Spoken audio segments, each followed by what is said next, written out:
事不宜遲咧，我哋先咧就請係第一位嘅講者嘉賓同大家分享佢哋嘅經驗。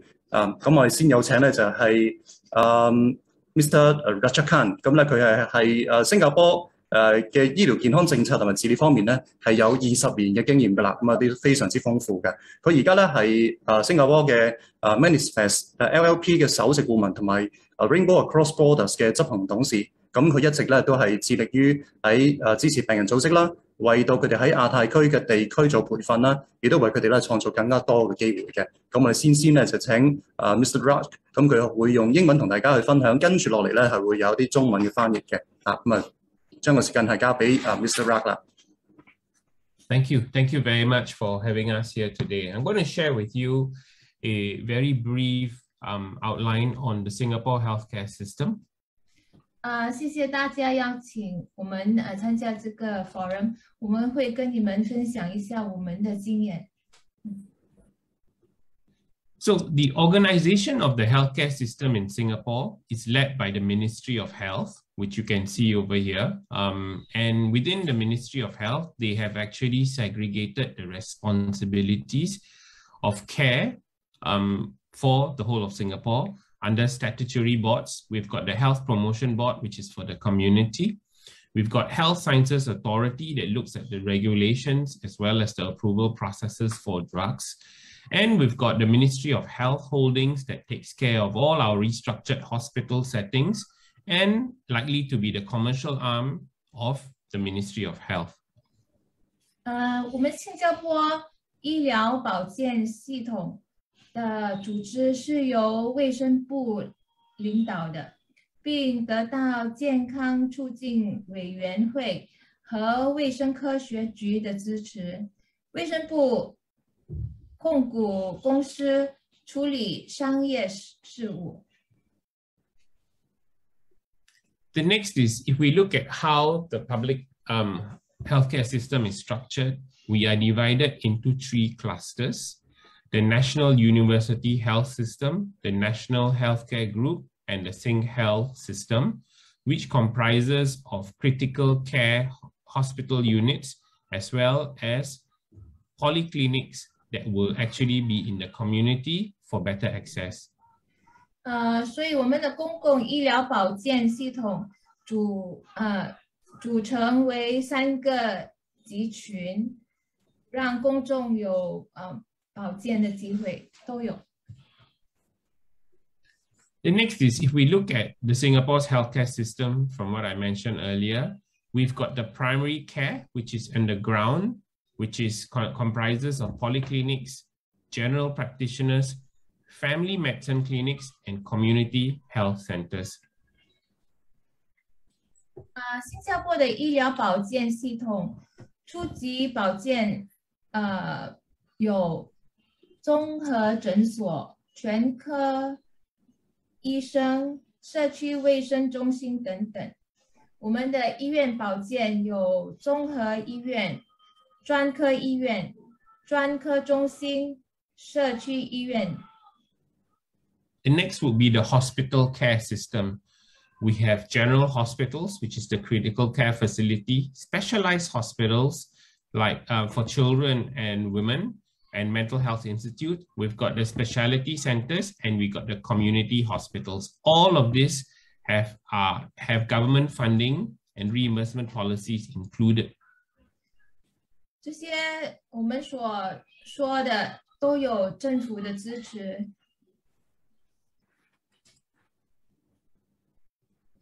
The next will, when we come to the community, so once it finishes the tier of critical care, we come down to the center-based services, daycare centers for the elderly, senior activity center, community rehabilitation center.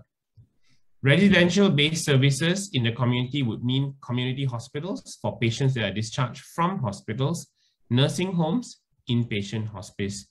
And what has been recently started out is the home-based care, home nursing, home therapy, hospice, home care. Not very different from the systems that are available in Hong Kong at this point of time.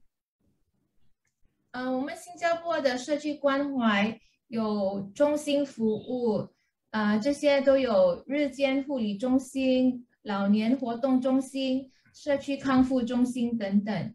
我们也有居民服务，这些包括社区医院、疗养院、临终关怀中心等等。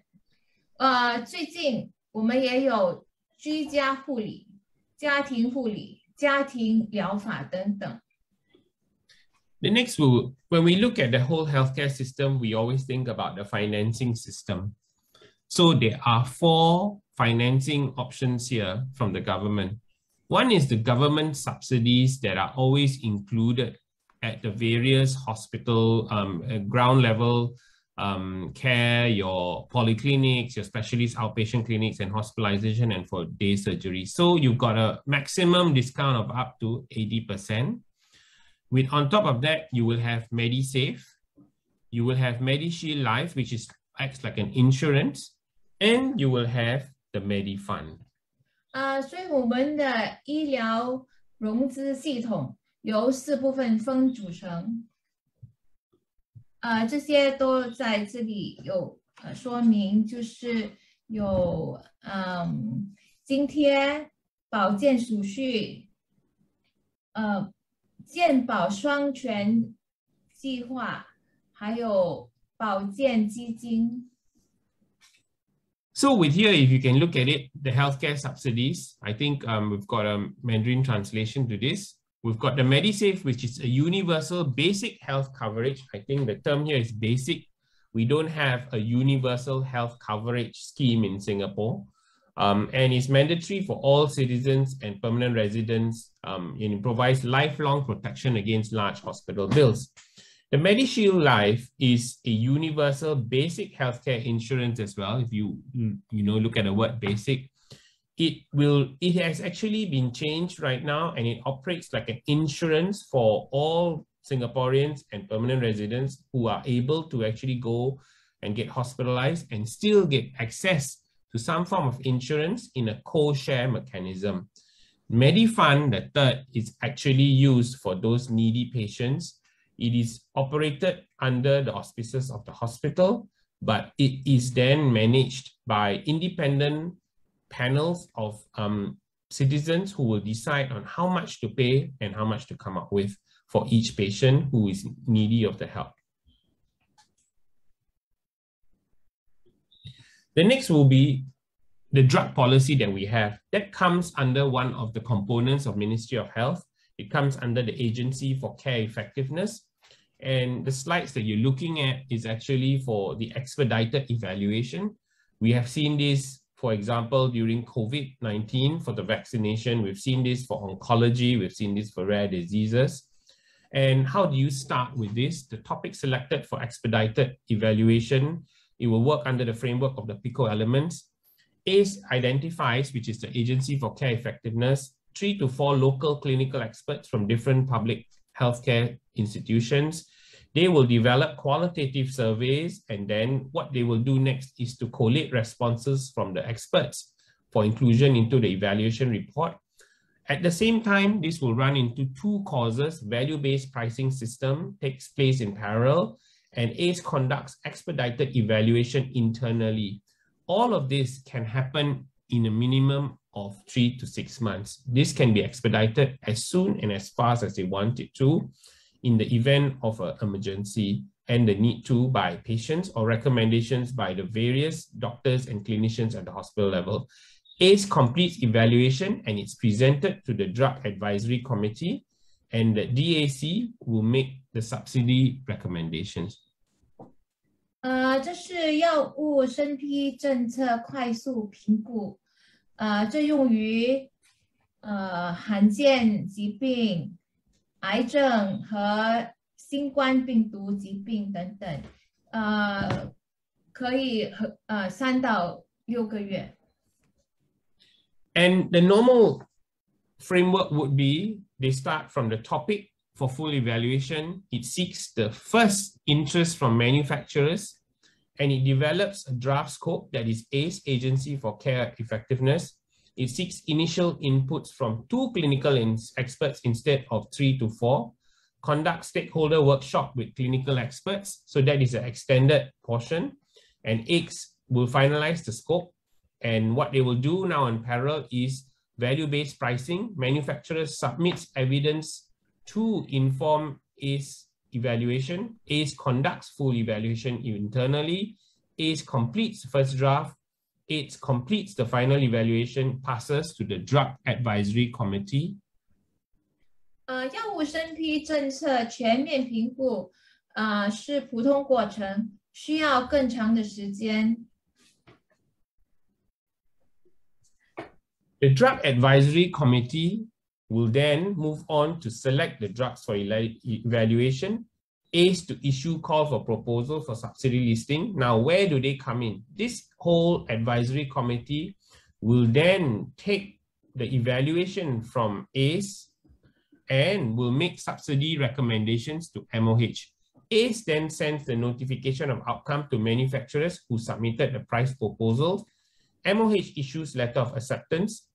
The Drug Advisory Committee will then move forward with MOH to actually recommend the drugs on the listing of the standard drug listing or the Medication Assistance Fund listing.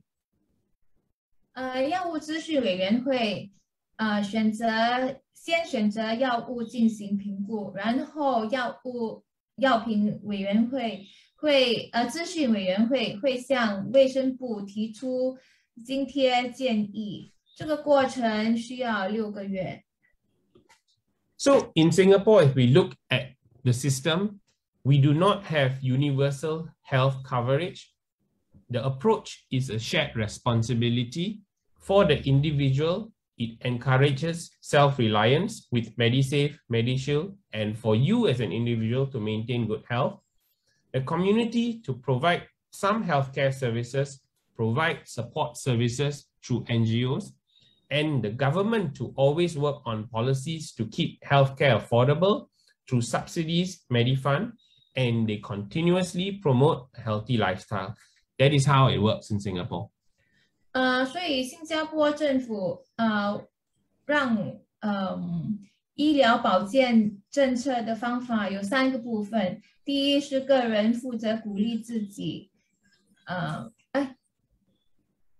个人负责鼓励自己，社区提供一些医疗保健服务，还有政府让公民负担得起医疗保健。Yeah, with that, I thank you. If there are any questions, you can always, put it out there in the chat, and I'll be glad to answer it. Thank you.